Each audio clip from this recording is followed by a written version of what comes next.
All right, good Sunday morning to you. Listen to Straight Talk right here on 102 Jamz. People love my Floyd Mayweather reference. He's hyped because he got one compliment on this joke. I got a tweet from my coworker at WXI. His name is Devontae McKinnis. He is currently anchoring right now on the morning show, and he said that he loves it. So this morning, we're going to try to get you some motivation on this Sunday morning. Good morning to Miss Monique Johnson. How you doing? I'm doing well. Good morning. How are you guys doing? Doing well. It's been a while since you've been on the show, so it's almost kind of like a reintroduction. And I don't think Morgan was here yet. I wasn't. So I'm super excited. Have you met Monique before? I haven't, but I've seen her before on campus. So I'm Aggie. Okay. Rolling around, huh? That's what's up. So, first off, you are a speaker. You're an entrepreneur. You're basically an all-around Renaissance woman. You know what I'm saying? And now you're an author. You have this book coming out, and you have these motivational videos that are online. And here's the thing: she's 2 feet tall, right? Mm-hmm. So, like, if you look at her story is amazing. And so, just first off, thank you for coming to the show. And just to give people who may not have listened last time, like, what's motivated you to help motivate other people? Listen, Chris, I am just a person, a young woman, originally from New York, but spent the majority of my time here in the Triad area. And I'm just trying to really enjoy life, really live out the life that I know God intended me to have. And in that course of living out, a successful life, I decided, hey, why not inspire others to do the same? And so I found that as part of my purpose, my mission, what I've been created for, and that's all I'm trying to roll around this world to do. Your book is entitled Made to Soar. What does that mean to you when you talk about that being made to soar? Yeah, so the book's name is Soaring. So my organization is Made to Soar. No, it's good. It's good. It all works together. I've had a lot of people look at me and just wonder, like, dang, like, how in the world are you doing what you're doing? Right? Like, it baffles the mind. It's like a word puzzle. Like, people just look at me like, what? Mm-hmm. Their eyes squint. They're trying to figure this thing out. And, I know that part of that is because I have a disability. But on the other end, they're like seeing me smile and crack a joke and really enjoy life, like, authentically, like, not just putting on a front. And so their mind is boggled by that. And so that leaves them with questions of wondering, well, dang, like, if you could be successful and you're smiling and you're 2 feet tall and you're rolling around, with a handicap placard in your car, like, how can I be successful? And so, I tell people, even in this book, that was the purpose of this book, was, look, like, it doesn't matter where you're from, and I know this sounds cliche, but I am living that.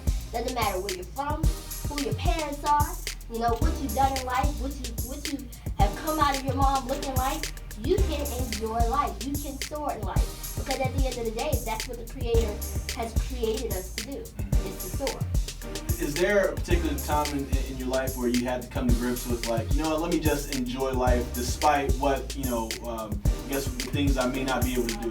Of course, there are days, and I think everybody has this. There are days when some students at A&T just don't feel like going to class. Why? Because you just don't, it's cold. It's cold outside, right? And there were many We're trying to feel like Floyd in this Mayweather. There you go. But no, I mean, like, there were days when I would wake up and, think to myself, like, dang, like, I can't run the class. I gotta put this wheelchair on turbo speed to even get, I gotta find the ramp.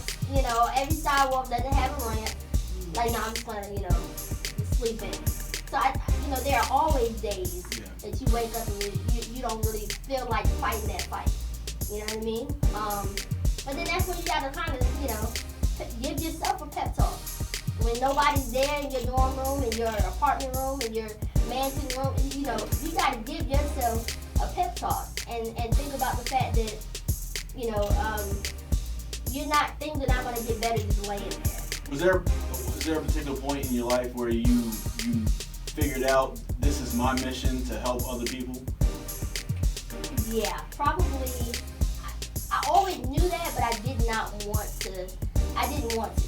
Like, you weren't ready for it yet? No. It's kind of like, when you hear pastors say, I knew I was called, but I didn't want to preach. That was me. Because I've always gotten attention. I feel that. You know what I mean? I've always gotten attention.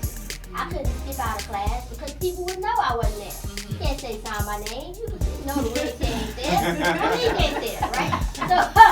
So it was just different things like that. But I think when I graduated from A&T, and I'm going on into law school, that's when it really was put on heavy on me that, Monique, this is not just for you, but you are going to fight other people's battles. And whether it's in the courtroom, whether you're advocating on a stage, life is not just about you. I was telling everybody what you do. You're a speaker, entrepreneur, and motivational speaker, author. And I forgot to mention that you're also an artist as well, and that's something that we covered last time. Let's revisit that again really quick. When it comes down to you being an artist, talk about that, because that kind of helped to get you on television before, right? Oh yeah, definitely. So my hands, if you were to see my hands, you would wonder like, how in the world? Okay, so I put the brush or pencil between like my index finger and my pinky finger. And I found out through college that, hey, I can get a canvas. Actually, it was before this, because I needed to go to college. I, utilized my paintings to raise money for me to stay on campus, to have an aide, stay on campus, and do what I, wanted to do. But yeah, after that, started drawing and painting, and from there, just started also doing like athlete paintings. So Panthers paintings, any NFL team, and that kind of really went semi-viral on Facebook, and I started getting all these orders, and so, the paintings are getting out, the money's coming in. I'm like, thank you, Jesus. Let's go.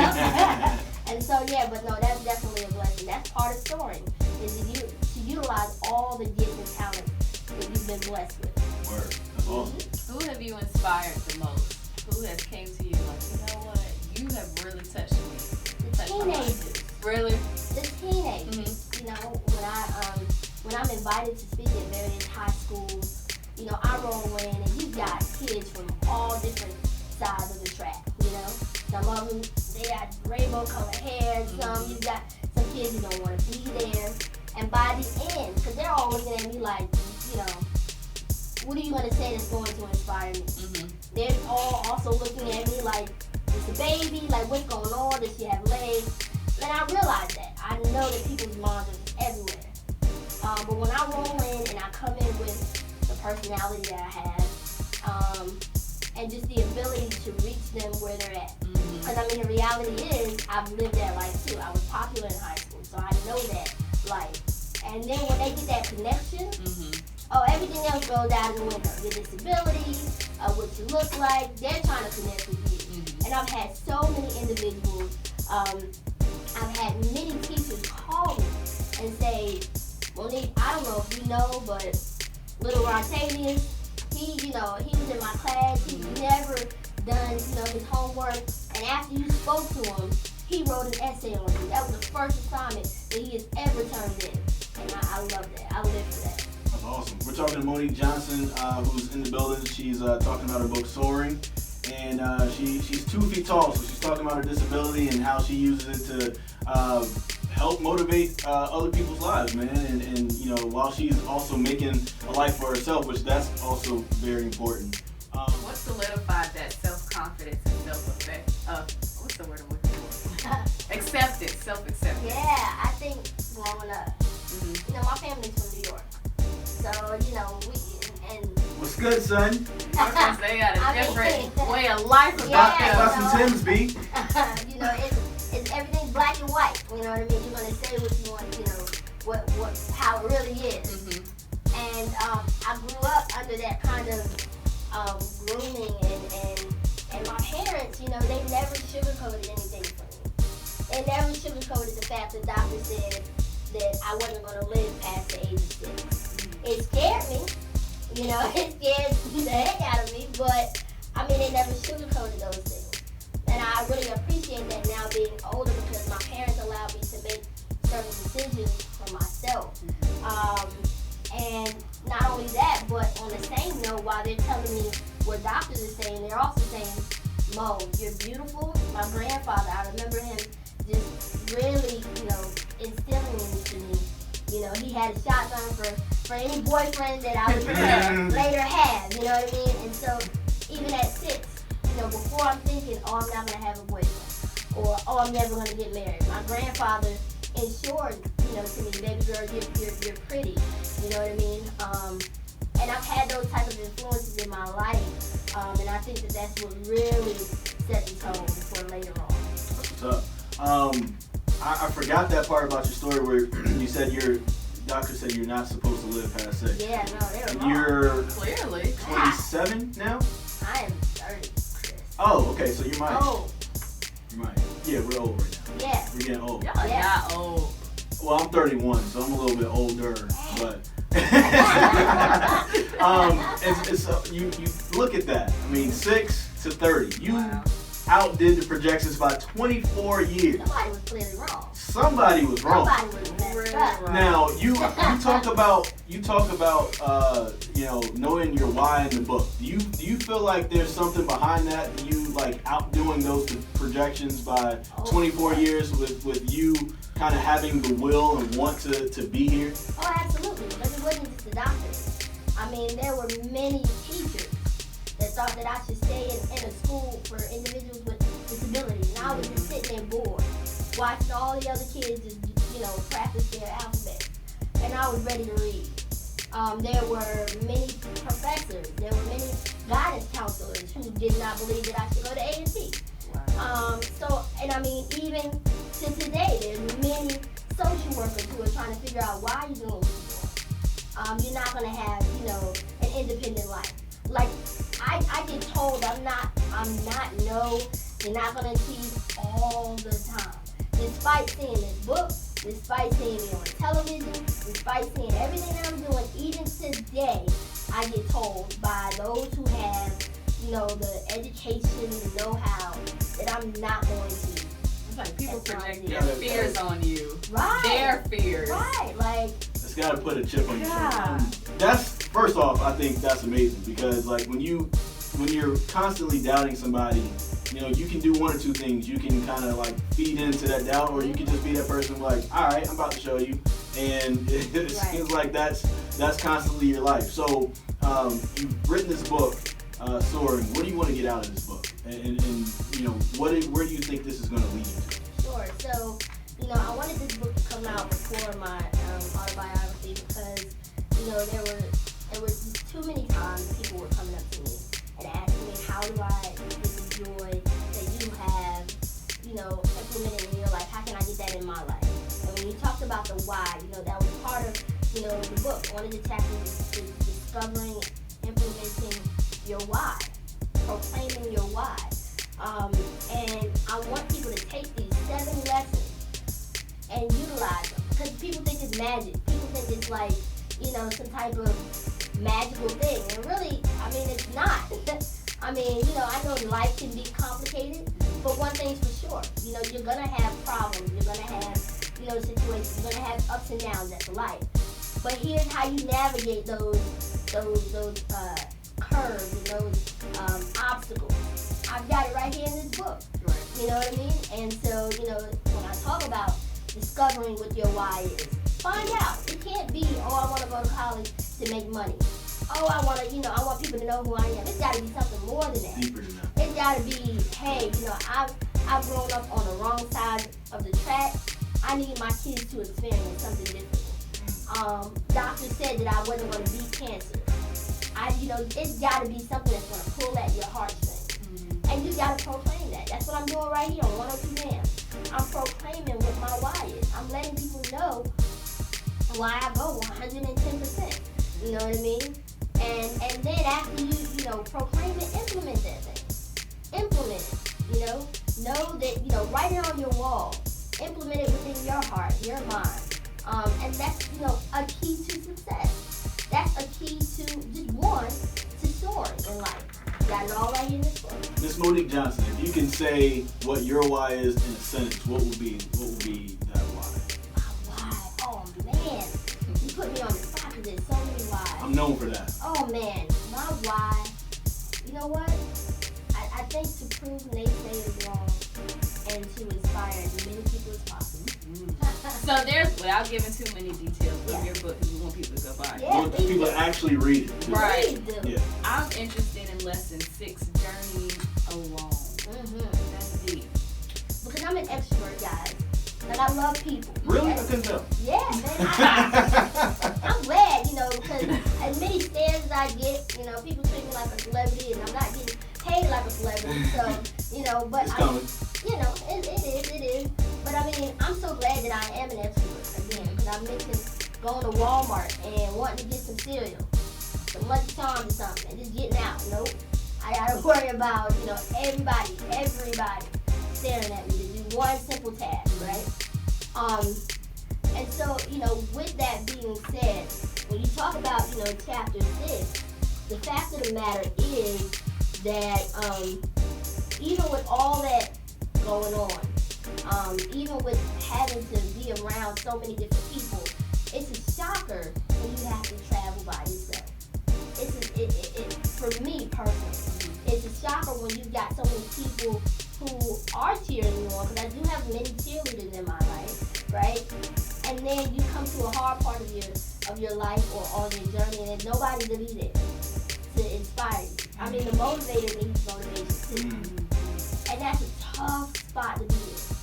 And so what I decided to do within that chapter was to extract some of the advantages that I've gotten from those tough spots where there was nobody there, where there was nobody that I could talk to, there was nobody that I could really, bounce ideas off of. That journeying alone helped me to know who I am, helped me to be able to hear my voice clearly, because then you start purging all this, society's views, what other people think. That alone time is really important. But then you can hear what Chris sounds like, when Chris wants to make decisions, what Morgan sounds like, when Morgan wants to make decisions, what Monique sounds like when I want to make decisions, where I have to worry about the cloudiness of everybody around me.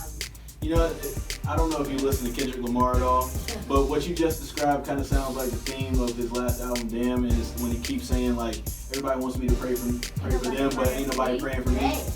It sounds very similar to that, and sometimes there are people who are kind of burdened with that task of being that leader, and it's a great thing. It can be very burdensome sometimes, because people are always piling on you from what they want. But then, like you said, there's nobody who's actually really asking, hey, Monique, how are you doing today? You good? You need to let something off your chest. You know what I'm saying? So, that's interesting. Once again, Monique Johnson is in the building.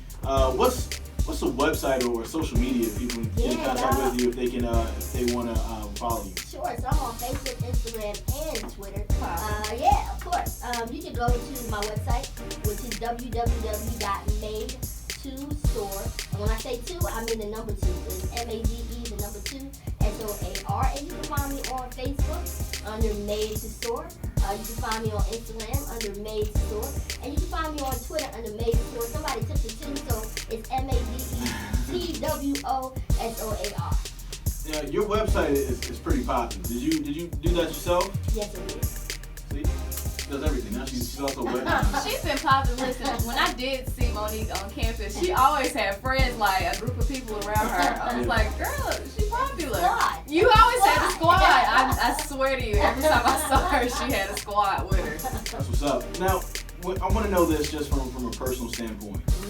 You were mentioning you can't just go get a simple box of cereal just by yourself without thinking about what are people gonna how people are gonna look at you, and basically kind of like your life is kind of a spectacle in a way. Right.